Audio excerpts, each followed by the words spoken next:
এই যে বাবুরা, 25 নাম্বার বাড়ির ঠিকানাটা কোথায়? 25 নাম্বার রোমান্টিকদের বাসা। রোমান্টিক কিনা জানি না, 25 নাম্বার। এই তো আমাদের পাশের বাসাটাই।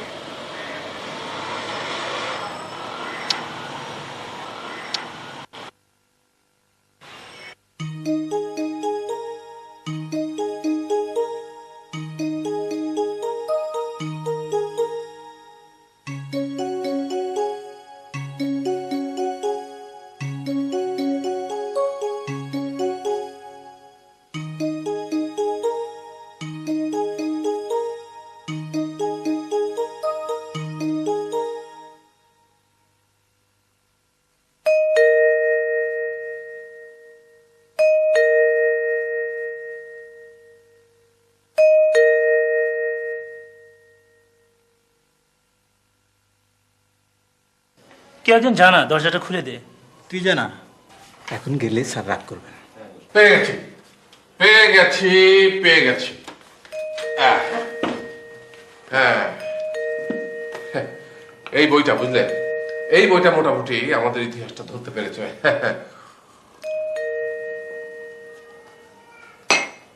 শব্দটা কিসের বলতো? মনে হয় স্যার কলিং বেলের। Calling bell.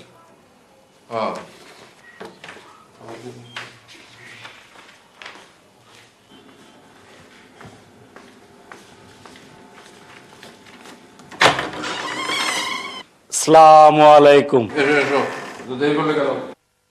জি না, মানে আমি মানে এসো এসো, পড়াশোনার ব্যাপারে আরো পাংচুয়াল হওয়া প্রয়োজন।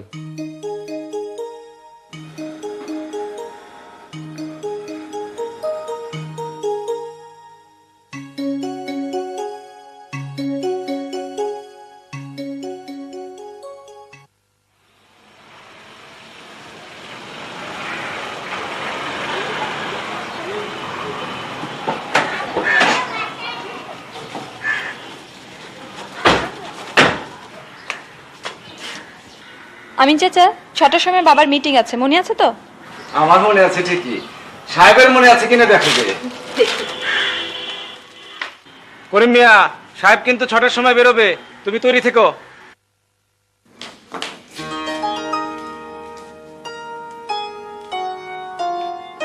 আপনি? আমি এসেছিলাম প্রফেসর মোস্তফা মল্লিকের কাছে। আমার বাবার নামও মোস্তফা মল্লিক। ওনারা দুজন খুব ভালো বন্ধু ছিলেন। ও আচ্ছা, তো দেখা হয়েছে বাবার সঙ্গে? জি, অনেকক্ষণ বেল বাজানোর পরে উনি এসে কি যেন বলে চলে গেলেন। তারপর কি? তারপর আমাকে বোধহয় ছাত্র ভেবে কিসব বলে যেন চলে গেলেন। বুঝেছি, আপনি চলুন আমার সঙ্গে। বাবা নিশ্চয়ই এখন স্টাডি রুমে আছেন। এই মা একটা চিঠি দিয়েছিল। চিঠিটা কাকে দেবেন? বাবাকে তো। চলুন। আমিন, রুমা ফিরেছে? জি ফিরেছে। দাঁড়ালেন যে? আপনার মার গলা শুনলাম তো। আগে কার সঙ্গে দেখা করবেন? আগে আপনার বাবা। চলুন। সোজা কথায়, ভিত ছাড়া যেমন বাড়ি হয় না, অতীত ছাড়া বর্তমান হয় না। জি স্যার। তোমরা যদি তোমাদের অতীতকে না জানো, তাহলে ভবিষ্যতে তোমরা কি করবে সেটা ঠিক করা সম্ভব নয়। জি স্যার। তোমরা যদি তোমাদের চিন্তাকে অতীতের মধ্যে বিস্তার না করো, তাহলে সেটা ভবিষ্যতেও বিস্তার করতে পারবে না। জি স্যার। এই দেখো, এই যে বইটা এখানে আছে, এর ভূমিকাতে এখানে লিখেছে, এই যে এখানে বাবা? বাবা? purpose of study বাবা? relation, the human relation in respect to constant fusion. বাবা?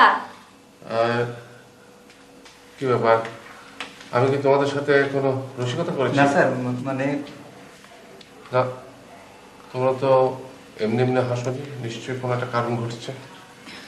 বাবা, আমি অনেকক্ষণ ধরে তোমাকে ডাকছি। হ্যাঁ, ও হ্যাঁ, আরে তাই তো বলি, হ্যাঁ, অতীতে কোনো একটা ঘটনা না ঘটলে ভবিষ্যতে তো কোনো একটা কিছু ঘটতে পারে না। বাবা। হ্যাঁ, ইনি তোমার সঙ্গে দেখা করতে এসছেন।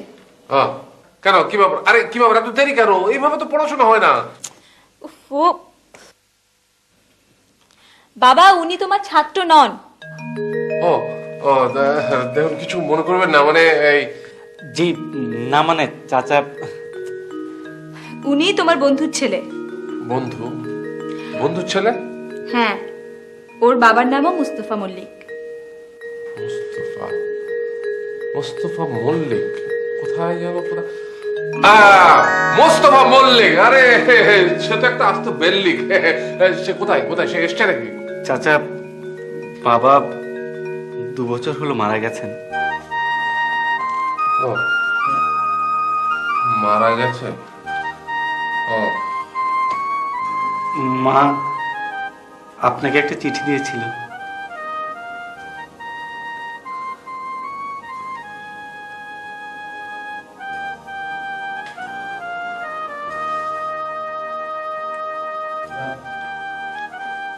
স্যার আমরা তাহলে আজ জি স্যার।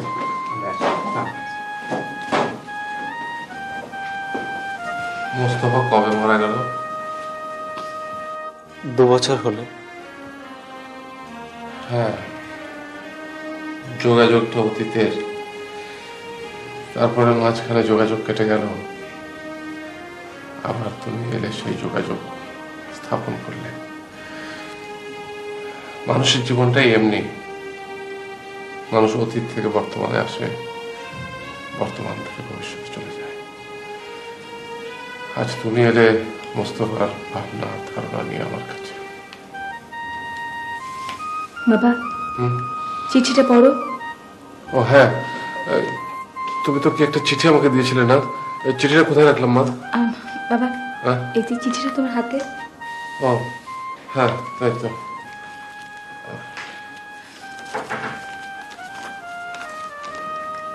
আপনি বাবার সঙ্গে কথা বলুন, মার সঙ্গে দেখা করবে নিশ্চয়ই। জি। ঠিক আছে, আমি মাকে নিয়ে বসার ঘরে আসছি।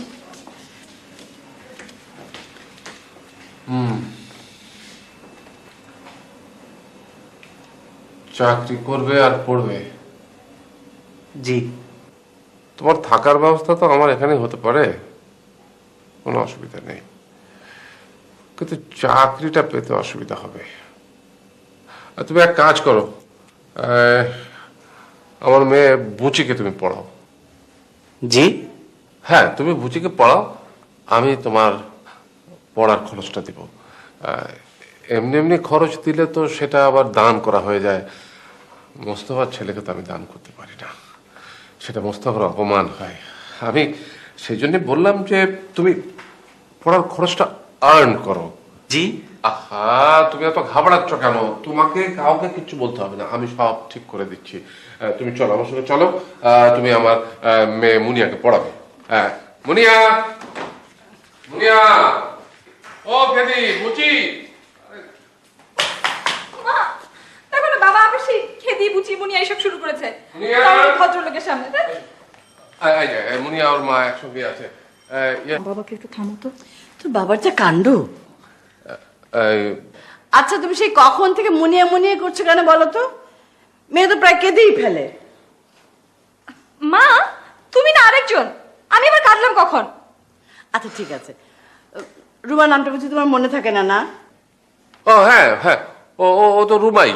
আর এ হচ্ছে ওই যে আমার বন্ধু মোস্তফা মল্লিক, সেই মোস্তফা মল্লিকের ছেলে, কি নামটা জানো? হাবলু। জি, আমার নাম মামুন। হ্যাঁ, মামুন। ও হ্যাঁ হ্যাঁ হ্যাঁ, আমার ভাবি সাহেব, মানে তোমার আম্মা তাই তো লিখেছেন। জানো, এই তোমার আব্বা আর আমি, আমরা একই দিনে বিয়ে করেছিলাম। আর তোমার আর আমার বড় ছেলের জন্ম খুব কাছাকাছি। তারপরে সেই যে আমি বিদেশে চলে গেলাম, কি কারণে যেন অনেকদিন থেকেও গেলাম সেখানে। তারপর কি হলো, আস্তে আস্তে আমাদের যোগাযোগটা কোথা দিয়ে কমে গেল। সেটাকে বুঝলে, সেই ওই বুঝিমা, আমার বন্ধু মোস্তফা মল্লিক, ও বেটা আমাকে কিছু খবর না দিয়ে মরে গেল। আর এই দেখো, ওই তার ছেলে ওই বাবলু আমার কাছে এসছে। তাই না বাবলু? বাবা বাবলু না মামুন।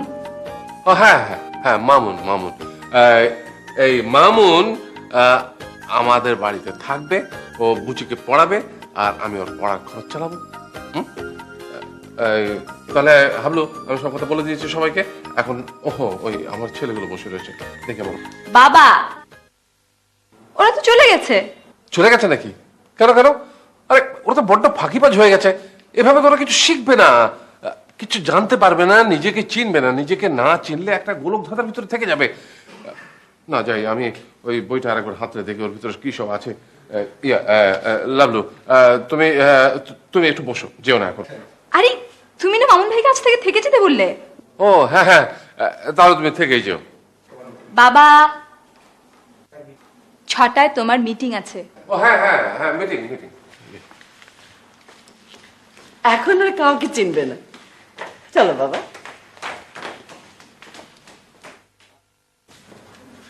এসো বাবা, বসো বসো। এবার তুমি আমার সাথে কথা বলো। তোমার মা কেমন আছেন? জি, ভালো আছেন। তুমি কি একাই না তোমার আর কোনো ভাই বোন?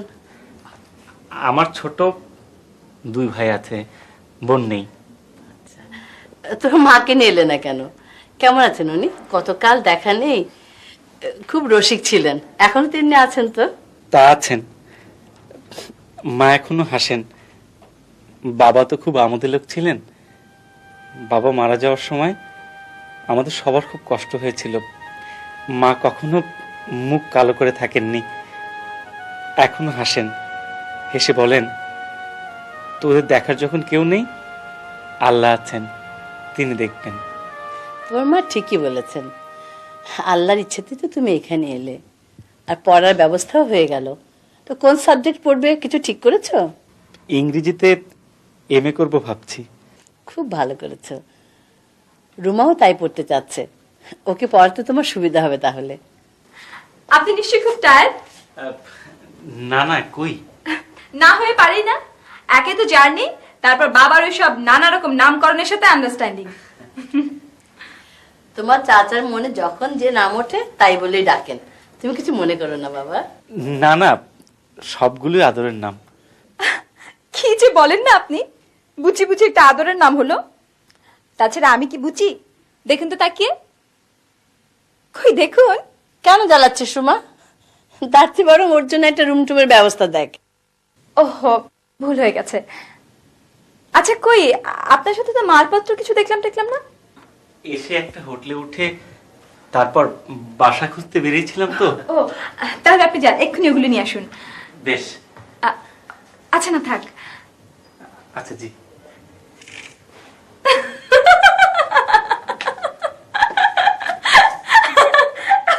আচ্ছা, আপনি কি আমাকে জি করে পড়াবেন নাকি? তুমি তোর বড় ভাইয়ের বয়সী, তুমি ওকে তুমি করেই বলো, কেমন? আপনি বোধহয় ভাইয়ার চেয়ে একটু বড়ই হবেন। আমি তো রুম ঠিক করে দিচ্ছি, খেয়ে দিয়ে রেস্ট নিয়ে তারপর জিনিসপত্র আনবেন। এতক্ষণ নাজেহাল করলো তোর বাবা, আর এখন করছিস তুই না? এরপর তো মাস্টার হয়ে উনি একটানা নাজেহাল করবেন। প্রথম দিনটা না হয় আমি উনাকে নাজেহাল করি মা। এত দুষ্টু হয়ে তোর মেয়েটা তোমাকে ভীষণ জ্বালাবে। তুমি কিন্তু বেশি আশকারা দিও না, তাহলে একেবারে মাথায় চড়বে। আশকারা না দিয়ে তো পারবো না, আমার তো বন্টন নেই। তাহলেই হয়েছে, একদিকে বাবার আদর আর একদিকে তুমি। আমার ছেলেটা ঠিক উল্টো, একেবারে তোমার মতো, খুব শান্ত, বিদেশে থাকে। বিদেশে অত শান্ত ছেলে তো অসুবিধা হওয়ারই কথা। তুমি বসো, আমি তোর জন্য নাস্তার ব্যবস্থা করি।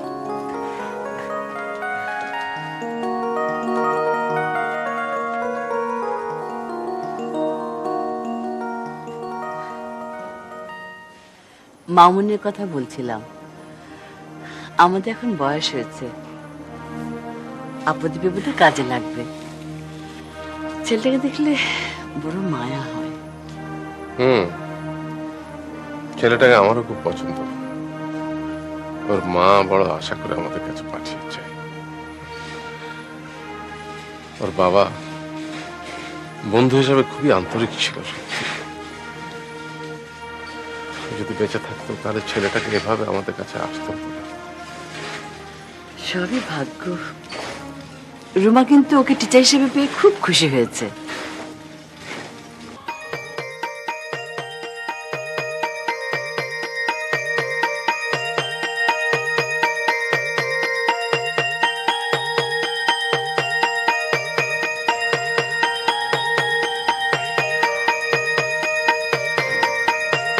সেদিন তো আমাকে দেখলেন না, আর এখন আমার ছবি দেখছেন। আচ্ছা বলুন তো, আমি কি দেখতে বুঝি? আমার কি নাকটা বোচা? না না জি, আপনি মানে তুমি তুমি তুমি না, তুমি বোঝা হবে কেন? আচ্ছা বুচি হলে কি আমি দেখতে খারাপ হতাম? তুমি তো বুঝি নাও। ওইসব চলবে না, বলতে হবে বুচি হলে আমি দেখতে কেমন হতাম। কি হতে সেটা ভেবে লাভ কি? কি আছো সেটাও ভাবতে হয় না, সেটা তো চোখের সামনে। আচ্ছা এরকম কথার পর কিন্তু ওদিক থেকেও আপনি চলে না, এদিক থেকেও আপনি চলে না। আমি যদি আপনাকে তুমি বলি আপত্তি আছে? না না, আপত্তি থাকবে কেন?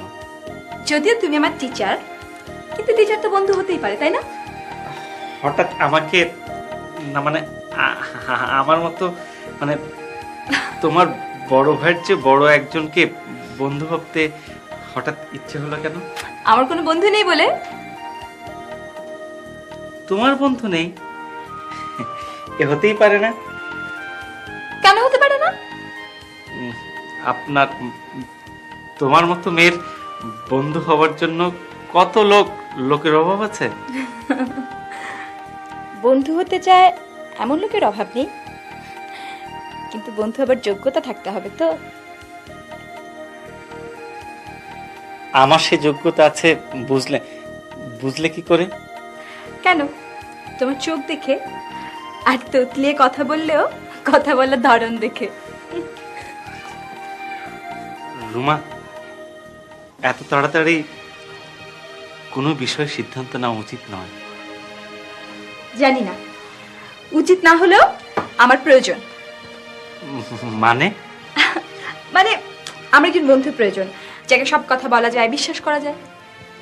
না মানে মানে আমি কি এতটাই বিশ্বাসী? অবিশ্বাসী হবার মতো চোখ তো তোমার দেখি না। রুমা, 2 বছর হলো আমার বাবা নেই। অসচ্ছলতা আমাকে অনেক কিছু শিখিয়েছে, অনেক বাস্তবতাকে জানিয়েছে।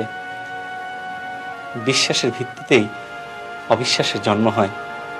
বিশ্বাস না করলে অবিশ্বাসী হবার প্রশ্নে ওঠে না।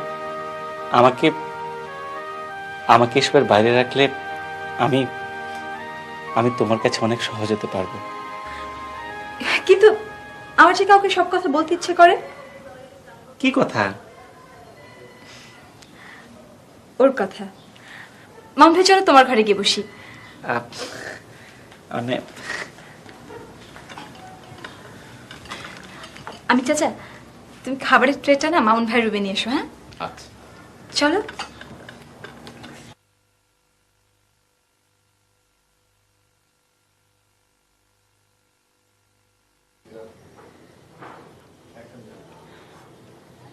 মামুন ভাই, রুম পছন্দ হয়েছে? হাসছো কেন? কিছু না। কিছু মনে করো না, কেউ কোনো কথা এড়িয়ে গেলে আমার কিন্তু ভীষণ অপমান বোধ হয়। রেগে গেলে? রেগে যাবো না, এত বেছে বেছে একটা রুম দিলাম, এটা ভালো লাগলো না মন্দ লাগলো সেটাও বলবে না। ভালো লেগেছে। ব্যাস মিটে গেল। এতক্ষণ ধরে এত উল্টোপাল্টা করছিলে কেন? তোমার রাগটা দেখলাম।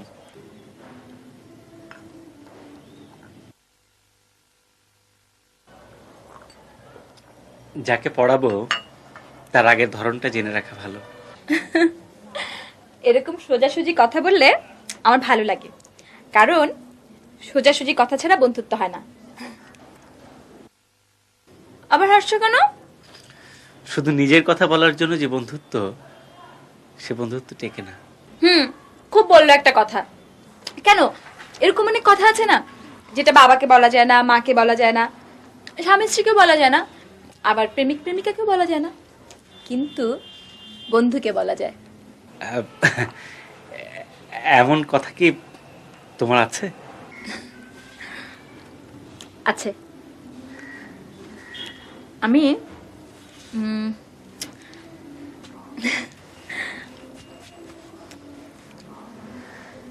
আমি একজনকে ভালোবাসি। আমার প্রতি মুহূর্তে মনে হয় তাকে ছাড়া আমি বাঁচবো না। বিশ্বাস হচ্ছে না আমার কথাগুলো?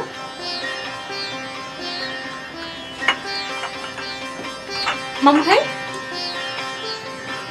আমার কথাগুলো তুমি বিশ্বাস করছো না?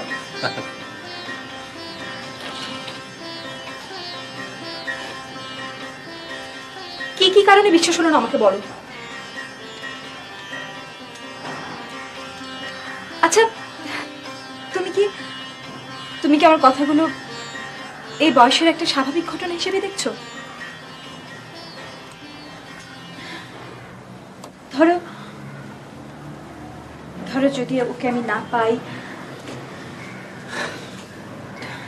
না পাওয়ার কোনো প্রশ্নই ওঠে না। কেন? কারণ তোমাকে বিয়ে করতে চাইবে না, এমন বোকা ছেলে নিশ্চয়ই সে নয়। কি কি কারণে আমাকে বিয়ে করতে চাইবেই, সে কারণগুলো তুমি বলো। কারণগুলো তুমি আমার চেয়ে নিজেই খুব ভালো জানো। তবু তুমি বলো, আমার জানার মধ্যে ভুলও থাকতে পারে। যেমন তুমি সুন্দরী, শিক্ষিত হতে যাচ্ছ, তোমার দাদাজানের বিরাট সম্পত্তি তোমার বাবাজান তো পেয়েছেনই, তারপর তিনি আরো বাড়িয়েছেন, এরপর তো আর কোনো কথা থাকে না। আমিও এরকমই ভেবেছিলাম, আমার সঙ্গে সব মিলে গেল। তাহলে আচ্ছা, যদি সেই ছেলে এমন হয় যার এসবের প্রতি কোনো আকর্ষণই নেই, কথাটা অবিশ্বাস্য হলেও যদি সত্যি হয়। এসব বলছি কারণ আমি ওকে জানি। একদিন আমি ওর ঘরে গিয়েছিলাম।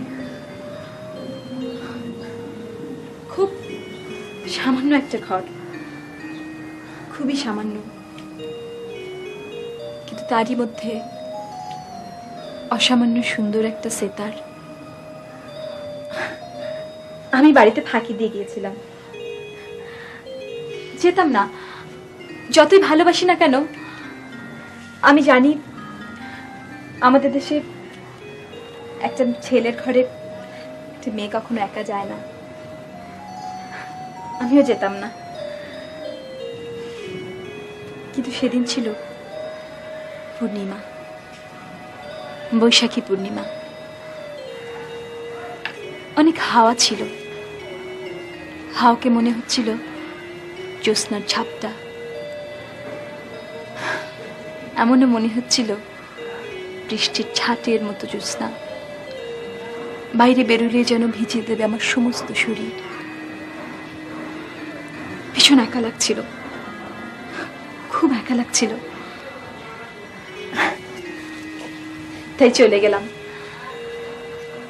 আমার মনে হচ্ছিল ওরও নিশ্চয়ই খুব একা লাগছে, খুব কাছে আসতে ইচ্ছে করছে আমার। আমি গেলাম, ওর বাড়ির সিঁড়িতে পা রাখলাম। তেতলার ছাদে একটা ঘর, সিঁড়িতে পা দিতেই থামলে যে।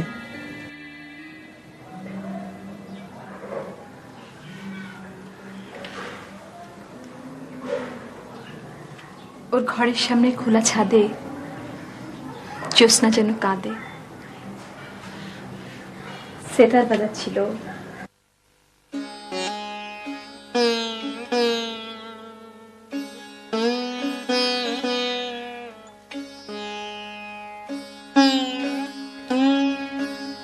সুরের ছোঁয়ায় জ্যোৎস্না যেন মনে মনে কাঁদছিল। আমি ওর ঘরে গেলাম, ও টেরও পেল না। একসময় সেতার বাজানো থামিয়ে তাকালো, কিছুই বলল না, চুপচাপ বসে রইল বাইরের দিকে তাকিয়ে। যেন যেন আমি নেই, ওর কাছে নেই, ওর মনে নেই, ওর কোথাও নেই। একসময় বললাম আসি, জবাবও পেলাম না। বুঝলাম এরকম জ্যোৎস্নায় আমি ওর কাছে তুচ্ছ হয়ে গিয়েছি, আর ও আমার কাছে সব।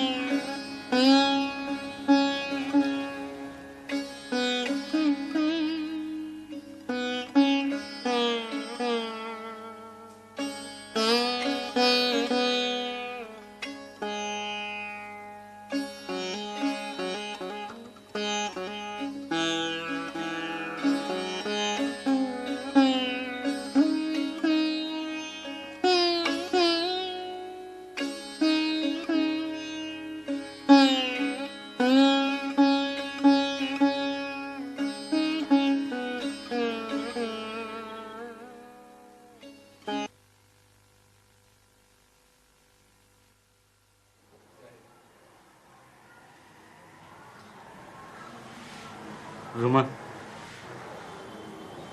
যখন তোমার এই কষ্টের কথা কাউকে শোনাবার প্রয়োজন হয় আমাকে শুনিও, আমি শুনবো।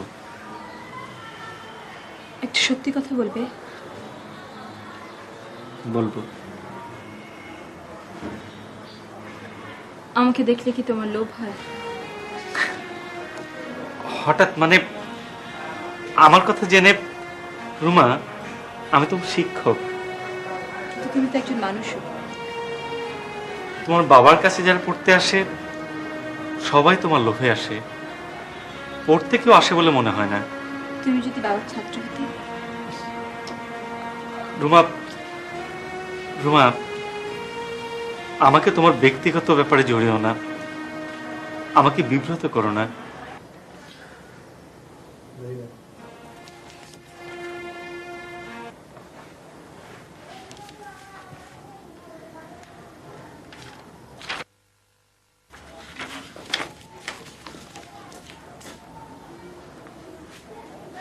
দিল উপলক্ষ? এমনি কিছু বললো? বলল আমাকে ও খুব ভালোবাসে। যাক, আজ তাহলে পড়াশোনা হবে। অন্যদিন পড়ি না? পড়ো, পড়া হয় না, আজ পড়াশোনা হবে। পড়াশোনা না করলে বা কি ক্ষতি? কথায় কথায় ওর কাছেও কি এমনি রেখে যাও? আমি রেগে গেলে বুঝি তোমার ভালো লাগে না? না লাগে না, মায়া লাগে। কেন মায়া লাগে? কেন? রাগ ততক্ষণ ভালো যতক্ষণ তাকে মর্ম বোঝে, সে রাগকে কেউ আশ্রয় দেয়। তুমি কি আমার রাগের মর্ম বোঝো?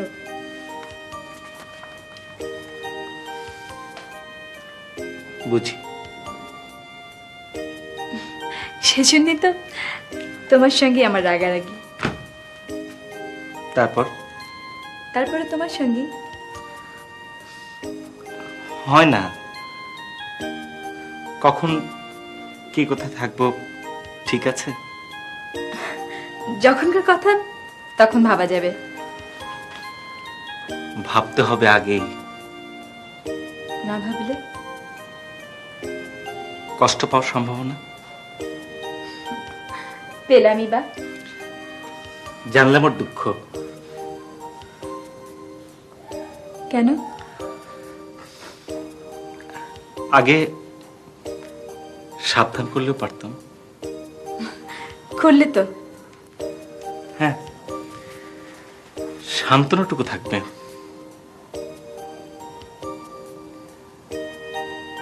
একটা কথা জানতে খুব ইচ্ছে করছে। বলো।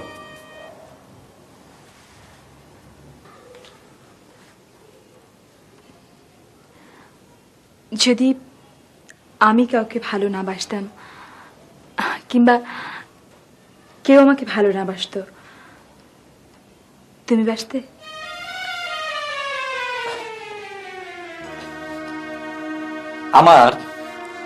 আমার ভীষণ রাগ হচ্ছে। আমি অনেক কষ্ট করে জীবন গড়ে তুলছি। যার সাহায্যে জীবন গড়ে তুলছি তার কল্পনা এবং আশায় আমি কেন আঘাত করতে চাইব? তোমাকে নিয়ে তোমার বাবার অনেক কল্পনা এবং আশা, তার সীমানায় কেন আমি ঢুকতে চাইব? কিসের জরিপে ঢুকতে চাইব? এত মেপে ছেপে কি জীবন চালাতে পারবে? ভুল করার সুযোগ সুবিধা বা নিরাপত্তা আমার নেই রুমা। ভুলের একটা আশ্রয় প্রয়োজন, সেই আশ্রয় আমার কোথায়? এই প্রথম আমার কথায় তুমি রেগে গেলে। রুমা, লেখাপড়া শিখে আর কিছুদিন আগ পর্যন্ত আমোদু বাবার আশ্রয় থেকে জীবনের সুন্দর দিনগুলোকে জানি। এখন সেই সুন্দর দিনগুলোকে ধরার জন্য যে পরিশ্রম আমাকে করতে হবে তাতে কোনো অবসর নেই, এতটুকু ছুটি নেই। তার মাঝখানে তুমি যখন ছুটি হয়ে ওঠা লোভ দেখালে, তখন আমাকে শুধু পরিকল্পনার দেওয়ালে আহত হতে হলো। কল্পনা ছুটি রইল আমার নাগালের বাইরে।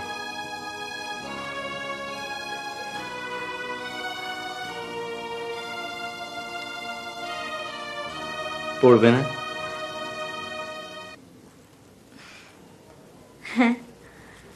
বুঝি, হ্যাঁ বুঝি, বুঝি, এই যে বুঝি। আচ্ছা, তুই ওই ঘরটা যে হাবলুকে দিয়েছিস সে কথা আমাকে বলবি তো? বাবা, তুমি এই ঘরটা বহুবার দেখেছো। হ্যাঁ, তাই নাকি? তা হবে হয়তো। তা বাবলু, তোমার পড়ানো কেমন চলছে? জি, ভালো। গুড। তোর পড়া কিরকম চলছে? বাবা, হ্যাঁ, তুমি কি এসব কথা জিজ্ঞেস করতে এসছো? না মানে ব্যাপারটা হয়েছে কি, খুব ইম্পর্টেন্ট একটা ব্যাপার। কি জানো বাবা, হ্যাঁ, তুমি এখন তোমার ঘরে যাও। হ্যাঁ কথাটা মনে পড়লে তারপর মামুন ভাইকে ডেকে পাঠিও। হ্যাঁ, সেই বোধহয় ভালো। কিন্তু মনে পড়ছে না কেন? কি কথা? হ্যাঁ, এটা মনে পড়েছে। দেখ, এই টেলিগ্রাম, এই হাবলু টেলিগ্রাম। টেলিগ্রাম কোত্থেকে এসছে? দেশ থেকে এসছে বোধ হয়। কখন এসছে? কখন এসছে? এই কখন এসছে? এই কালু, এই কালু, এই যে কালু, জি কখন এসছে? জি এসেছে কখন? আরে ধর, এগুলোকে কেন তোর মা বাড়িতে রাখে? এই বাবা, তুমি থামান, দেখছি। আমি চাচা টেলিগ্রামটা কখন এসছে বলো তো? এই তো বিকেলে সাহেবই তো সই করে রাখলে। ভাই, আমি সই করি তো হয়েছে কি? সই ছাড়া আগে টেলিগ্রাম রাখা যায়? তো তুই টাইমটা রাখতে পারলি না? আমি চাচা, তুমি যাও। আচ্ছা, হলো কি? কি আর হবে? ওই যে কতগুলো অপদার্থ আছে এই বাড়িতে, একটা একটা টেলিগ্রাম এসছে, একটা ইম্পর্টেন্ট ব্যাপার, অথচ টেলিগ্রাম? কার টেলিগ্রাম? কার টেলিগ্রাম? কারাবার টেলিগ্রাম, এই যে গাবলুর টেলিগ্রাম। কি ব্যাপার বাবা? কি লিখেছে টেলিগ্রামে? হ্যাঁ, কি লিখেছে? কোত্থেকে এসছে? কি? আমার ছোট দুই ভাইয়ের খুব অসুখ, টাইফয়েড। ও, তাহলে তো তোমাকে এক্ষুনি একবার যেতে হয় দেশে। হ্যাঁ, তোমার যাওয়া উচিত বটে ডাবলু। কখন ট্রেন জানো? আমি তো ঠিক ঘন্টাখানেক পরে একটা ট্রেন আছে। তাহলে তুমি ওটাতে রওনা হয়ে যাও, আমি তোমার খাবার ব্যবস্থা করছি। রুমা, এত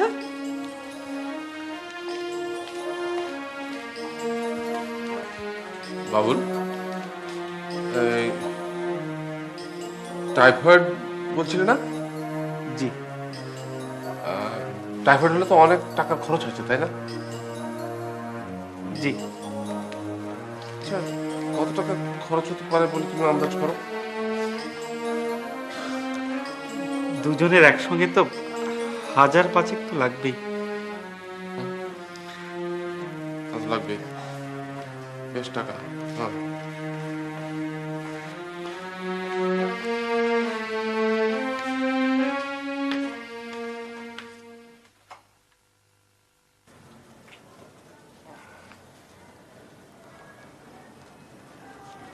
সবকিছু নিয়ে যাচ্ছ যে? জিনিসই তো মাত্র কয়েকটা, কয়েকটাতে সব হয়ে যায়। কেন? আমার কেন জানি মনে হচ্ছে তুমি আর আসবে না। না এলে আমার চলে? চলার অন্য ব্যবস্থা যদি হয়ে যায়?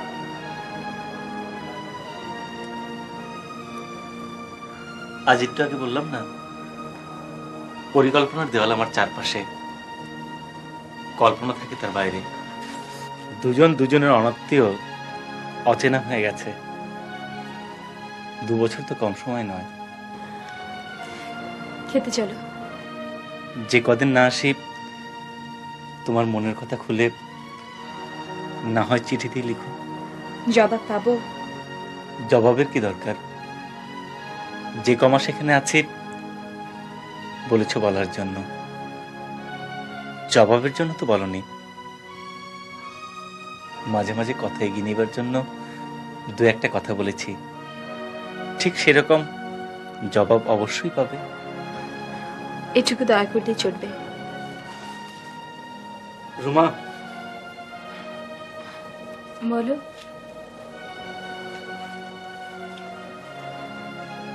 তোমাকে উপকার করতে পারাটা অনেক পারা। থাক, ফাঁকি নিয়ে অহংকার ভালো না। টিচারকে উপদেশ দিতে পারাটা অনেক কিছু পারা। চলো খেতে চলো। বাবলু। জি। মামা তাড়াতাড়ি এসো। হ্যাঁ হ্যাঁ বাবলু, কি জানো? ও হ্যাঁ, এটা রাখো, এতে 5,000 টাকা আছে। না মানে চাচা, ইয়ে দেখো, আমি কিন্তু অনেক কিছু ভুলে যাই, কিন্তু এটা ভুলিনি। একবার রুমার টাইফয়েড হয়েছিল, আমি কিন্তু কিছুই ভুলিনি। না বাবা।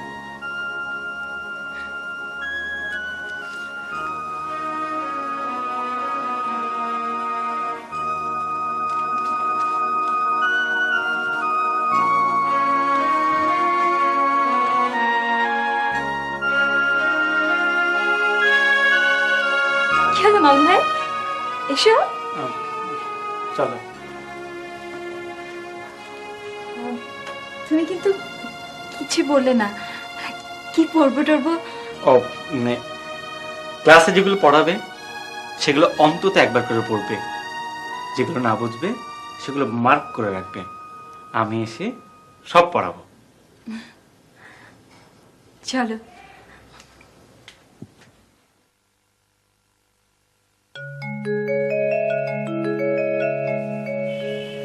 তোমার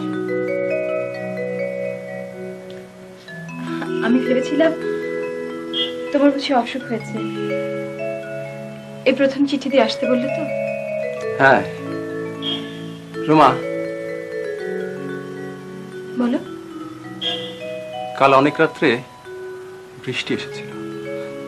কই টের পাইনি তো।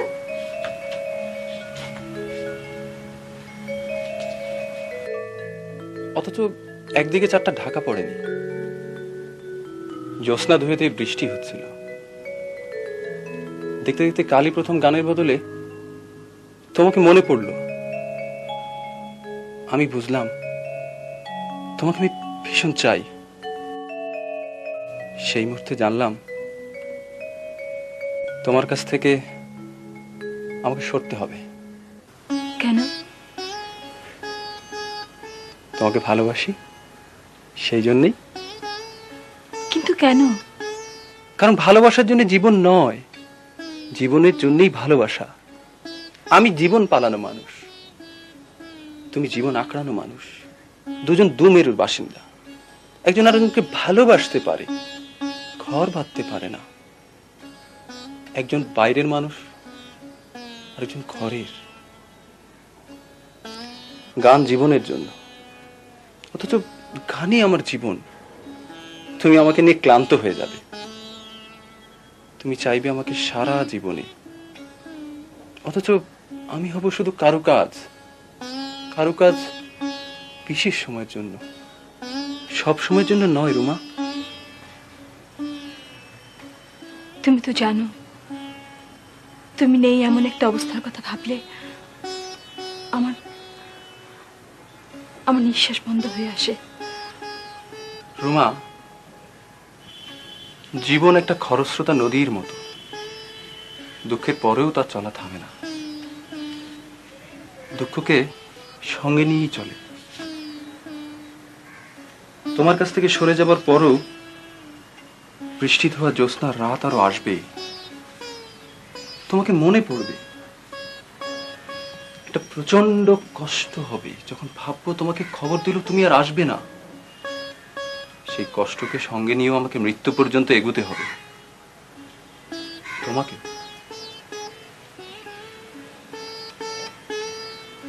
তুমি তুমি আমাকে এভাবে ফিরিয়ে দেবে? না রোমা, না। আমি আমি আমাকে ফিরিয়ে নেব। তোমাকে আমার ঘরে নিয়ে আসার পর একদিন যখন বুঝবে এ মানুষটা জীবনের মানুষ নয়, জীবনের মাঝে জীবন বিভাগী, তখন তুমি কষ্ট পাবে। তোমার সেই কষ্ট আমার অসহ্য হবে রুমা। সেদিন আমার কোনো সান্ত্বনা থাকবে না। আমি কোনোদিন তোমার চোখেও পড়বো না রুমা। আমি তোমাকে স্মৃতির কষ্ট দিতে চাই না। তোমার কি ধারণা তোমার সাথে দেখা না হলে আমি তোমাকে ভুলে যাব? আমিও তো ভুলবো না, তবু সে এক একটি অনুসন্ধান থাকে। গানের এক একটি কথা আচমকা যেমন বেদনা তৈরি করে, সেতারের তার আচমকা যেমন মুখের কোথায় যেন জ্যোৎস্না তৈরি করে, কখনো বা আলো মাখা মেঘ তৈরি করে। তোমাকে দেখা আমার কাছে ঠিক তেমনি হবে। আমি কোনোদিন তোমাকে দেখতে চাইবো না, তুমিও আমাকে দেখতে না পাও, আমিও তা চাইব।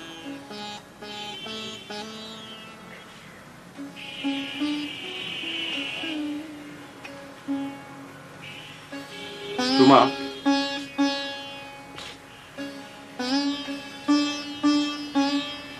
তোমার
কাল রাতে যখন তুই আমাকে সব কথা খুলে বললি,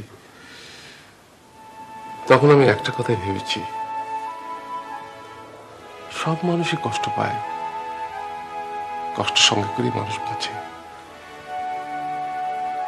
আজকের কষ্ট কালকে অতীত হয়ে যাবে। এই অতীতের স্মৃতি যতই পুরনো হবে ততই মধুর হয়ে উঠবে। ছোটবেলায় আমরা অনেক কিছু চাই কিন্তু পাই না, সেটা খুব কষ্টের, কিন্তু সেই স্মৃতি একসময় খুব মধুর হয়ে যায়। ছেলেবেলায় কিছু না পেলে কষ্টের আশ্রয় হতো মা বাবার আদর, আর এখনকার কষ্টের আদর আশ্রয় প্রয়োজন। ভাবলো তোর কষ্টের আশ্রয় হতে পারত, হঠাৎ করে আমি একটা চাকরি পেয়ে গেলাম, ওকে দিয়েও দিলাম।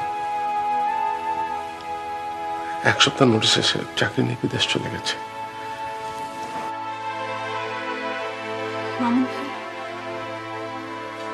মামুন ভাই বিদেশ চলে গেছে? সেই মামুনকে এখন তোর বড্ড প্রয়োজন ছিল রে মা। মামুন ভাই আমার কষ্টের আশ্রয় হতে পারত। ওই একটা মানুষ, সে আমাকে শাসন করতে পারত, আমার কষ্টগুলো সঙ্গী হতে পারত। হ্যাঁ, যখন যাকে প্রয়োজন সে কাছে থাকে না। মামুনের যখন প্রয়োজন ছিল তার বাবাকে, তার বাবা কাছে ছিল না। যদি থাকতো তাহলে আজ যখন তোর মামুনকে প্রয়োজন সেও তোর কাছে থাকতো, কিন্তু থাকতে পারলো না। এ হয় না, কেন যেন হয়ে ওঠে না, কিছুতে হয় না। আর সেই জন্য কষ্টে কষ্টে আমাদের জীবনের মোড় ঘুরে, পাথরের ধাক্কা খেয়ে খেয়ে নদীর মোড় ঘুরে। ভীষণ ভীষণ স্বার্থপরের মতো একটা কথা ভাবছি বাবা। মামুন ভাইকে যদি তুমি চাকরিটা না দিতে, তাহলে তো দেশেই থাকতো। অন্তত আমি আমার কথাগুলো ওকে বলতে পারতাম। মামুন ভাইকে যদি চাকরিটা তুমি এই দেশে দিতে,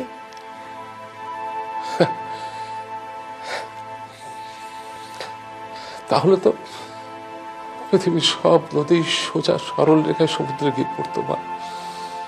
তাহলে তো পৃথিবীর সব দেশের ইতিহাস এক হয়ে যেত, ইতিহাসের বই চটি বই হয়ে যেত, সব নদী একরকম হয়ে যেত মা। সব বুঝি আমি বাবা, সব বুঝি,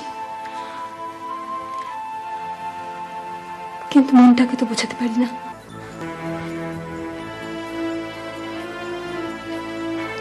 যে ছেলেটি তোকে প্রস্তাব দিয়েছে তার সাথে আমার আলাপ হয়েছে, আমার মনে হয়েছে ও তোর সুখ দুঃখের আশ্রয় হতে পারবে।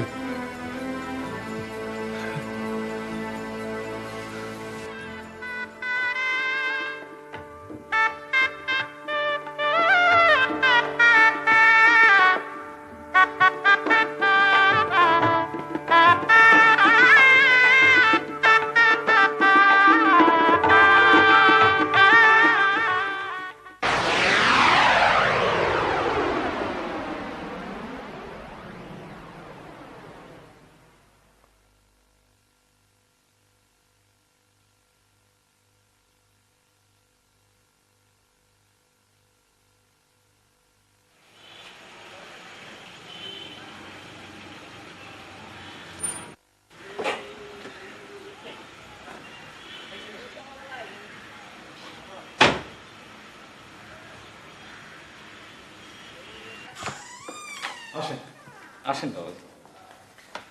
তারপর আমি চেঁচে, তোমরা সব ভালো? আমরা ভালোই আছি, তবে তবে কি, চাচা চাচি রুমা ওরা কই? সাহেব বেগম সাহেব ডাক্তারের পরামর্শে হাওয়া বদলাতে কক্সবাজার গেছে, আর রুমামা বাসায় আছে।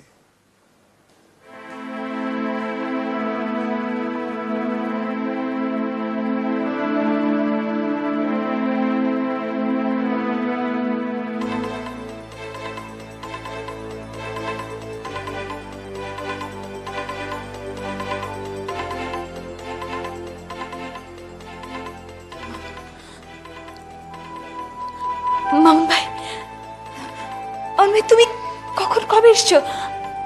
মানে দেশে এসেছো কবে? কোথায় উঠেছো? কেমন আছো? দাঁড়াও দাঁড়াও, এতগুলো প্রশ্ন একসঙ্গে করলে উত্তর দেবো কিভাবে? শেষটা থেকে শুরু করি। খুব ভালো আছি। বিকেল 3টার সময় ঢাকা এয়ারপোর্টে ল্যান্ড করেছি। এয়ারপোর্ট থেকে সোজা হোটেলে চলে গিয়েছি। ওখান থেকে 5 মিনিট আগে তোমার বাসায় ল্যান্ড করেছি।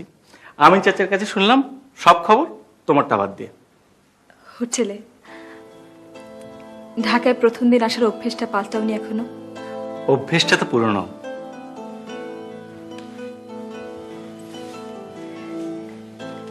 অনেকদিন পর এলে, দেশে এলে প্রায় 5 বছর পর। তুমি কিন্তু আগের মতোই আছো, শুধু চশমাটা নিয়েছো।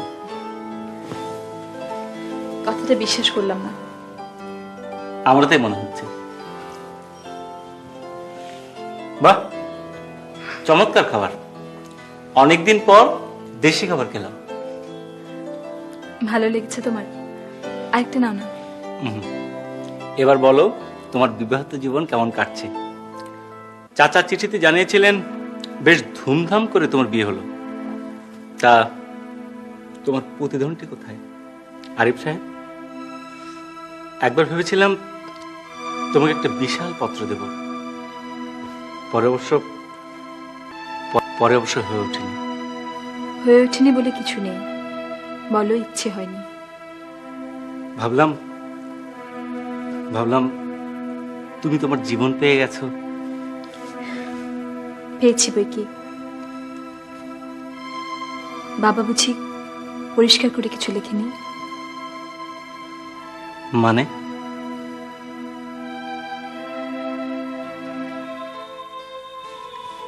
আরিফ যখন আমাকে তার নিজস্ব জীবন দর্শন বুঝিয়ে ফিরিয়ে দিল, সে সময়টা তোমাকে সবচেয়ে বেশি মনে পড়েছে। তখন তুমি দেশের বাইরে ছিলে। চাচার কাছ থেকে ঠিকানা নিয়ে আমাকে জানাওনি কেন? তোমাকে সব কথা জানিয়ে লিখেছিলাম, কিন্তু চিঠিটা ছাড়া হয়নি। বাবা একদিন মাথায় হাত রেখে সান্ত্বনা দিয়ে বললেন, যে ছেলেটি আমাকে বিয়ের প্রস্তাব দিয়েছে সে আমার সুখ দুঃখের আশ্রয় হতে পারবে। বাবার কথার মধ্যে এত আত্মবিশ্বাস ছিল, আমি বিয়েতে রাজি হলাম। তারপর আমাদের বিয়ে হলো। সে কোথায়? নেই। নেই মানে? নেই। ও খুলে বলো তো। বাবা আসলে লোকটিকে চিনতে ভুল করেছিলেন। সে আমাকে বিয়ে করেছিল আমার বাবার সম্পত্তির লোকে। আমি আস্তে আস্তে সব জানতে পারি। তারপর?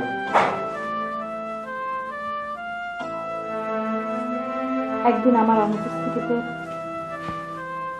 তোমাকে লেখা আমার চিঠিটা সে ড্রয়ারে খুঁজে পায়।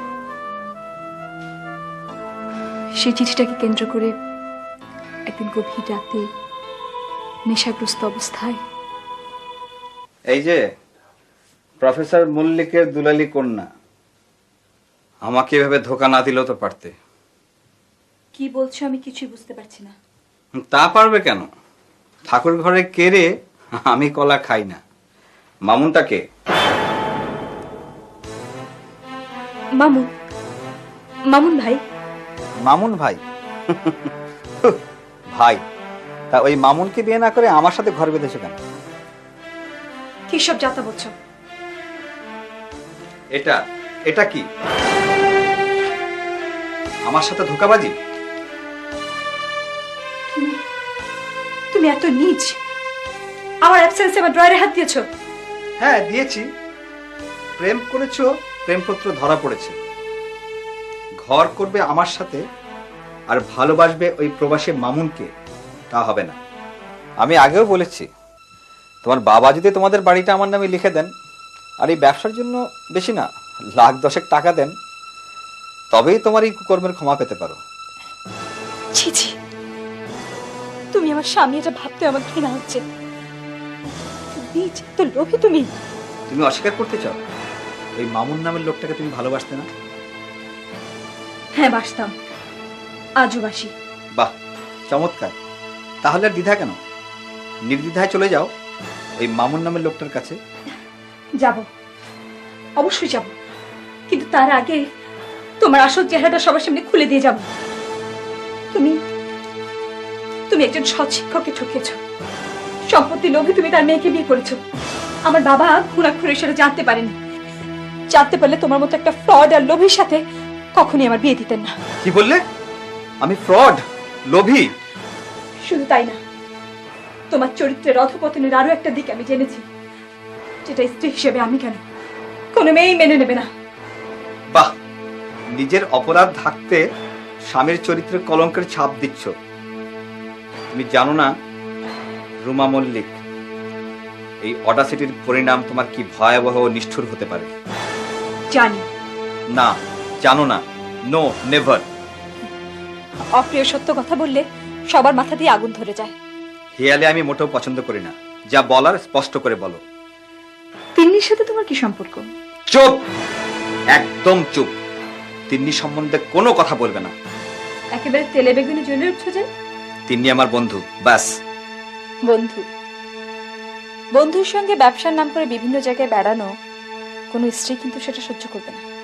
রুমা, তুমি বড্ড বেশি বাড়াবাড়ি করছো। বেরো, এক্ষুনি বেরিয়ে যাও আমার বাড়ি থেকে। তিন্নিকে নিয়ে কেউ কিছু বাজে কথা বললে আমার মাথায় আগুন ধরে যায়। আর যদি কোনো কথা বলো সে ব্যাপারে, তাহলে কিন্তু তোমাকে আমি গলা ধাক্কা দিয়ে বাড়ি থেকে বের করে দিতে বাধ্য হব। এরপর আর তোমার সাথে বাস করা যায় না। আমি নিজে থেকে চলে যাচ্ছি।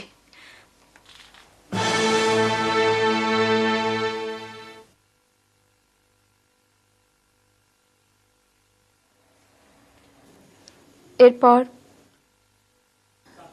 আমি বাবা মার কাছে চলে আসি। কিছুদিন পর জানতে পারি কবির তার সে বান্ধবী তিন্নিকে বিয়ে করেছে। খবরটা শুনে মা যতটা উতলা হলেন, বাবা ঠিক ততটাই শান্ত। শুধু বললেন, মা, ঝর্ণা যেমন নদী হয়ে সমস্ত চড়াই উচ্চাই পেরিয়ে সাগরের সন্ধান পায়, আমার বিশ্বাস একদিন তুইও পাবি সেই সাগরের ঠিকানা। এত বাজে? তুমি বিদ্রোহ করলে না? বিদ্রোহ? কিসের জন্য? কার বিরুদ্ধে? ওই লোকটির বিরুদ্ধে, তোমার নিজের জন্য। কোনো লাভ হতো না। আমাকে জানোনি কেন?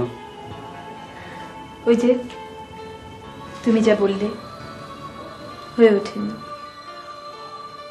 মোটেও মনে পড়েনি আমাকে? একবারও না?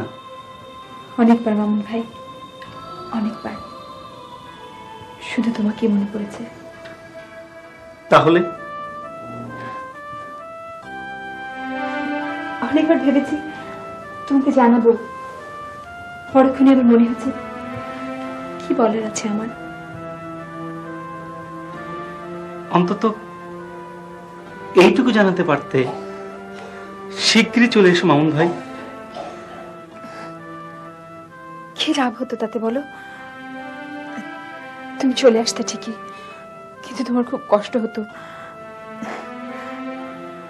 আর কিছু করতে পারতে কি? পারতাম, হয়তো পারতাম। একবার পরখ করলে না। হয়তো কথাটার কোনো অর্থ নেই মামুন ভাই, হয়তো কোনো অন্ত নেই জীবনে। তবু তো ঘটনাগুলো ঘটে না, কেমন অজান্তে পাশ কাটিয়ে চলে যায়। এ ধরো না, তোমার সঙ্গে আমার সম্পর্কটা অন্যরকম তো হতে পারতো, পারতো না? আমি আমি মাঝে মাঝে ভাবি কেন তা হলো না। ভাবো? তুমি আমার কথা ভাবো? ভেবেছো কখনো?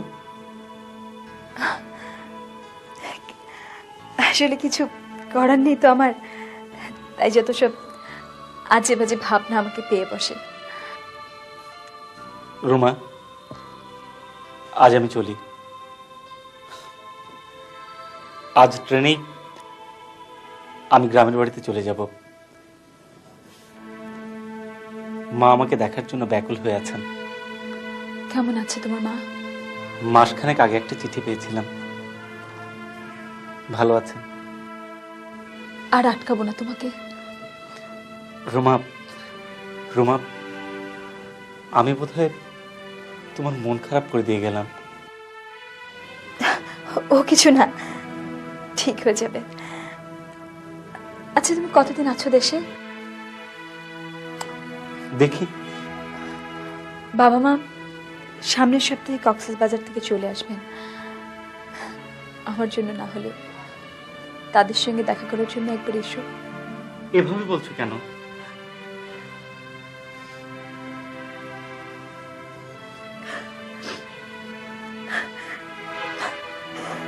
জীবনটা এমন কেন? জীবন যেরকম সেরকমই। সব সুখ, সব দুঃখ, সব কষ্টকে নিয়ে এগোতে হয়। চলি রুমা।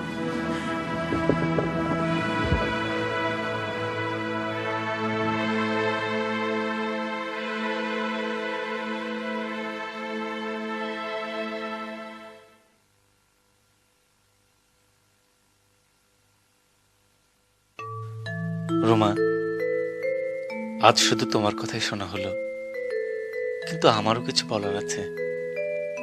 খুব সহজ, অল্প কথা। চলে এসো রুমা, আমি তোমাকে ভালোবাসি।